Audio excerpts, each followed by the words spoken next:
త్వరలో ప్రపంచంలోనే మొట్టమొదటి స్కై స్టేడియం రూపుదిద్దుకోబోతోంది. ఈ అద్భుతమైన ప్రాజెక్టును చేపట్టడానికి సౌదీ అరేబియా సన్నాహాలు చేస్తోంది. సౌదీ అరేబియా తమ ప్రతిష్టాత్మకమైన ది లైన్ అనే భవిష్యత్ నగరంలో ఈ స్కై స్టేడియాన్ని నిర్మించాలని లక్ష్యంగా పెట్టుకుంది.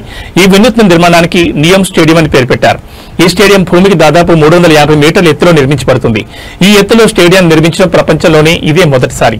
నివేదిక ప్రకారం ఈ స్టేడియంలో సుమారు 46,000 మంది ప్రేక్షకులు కూర్చునే సామర్థ్యం ఉంటుంది. ఈ అద్భుతమైన స్టేడియాన్ని 2032 నాటికి పూర్తి చేస్తారు.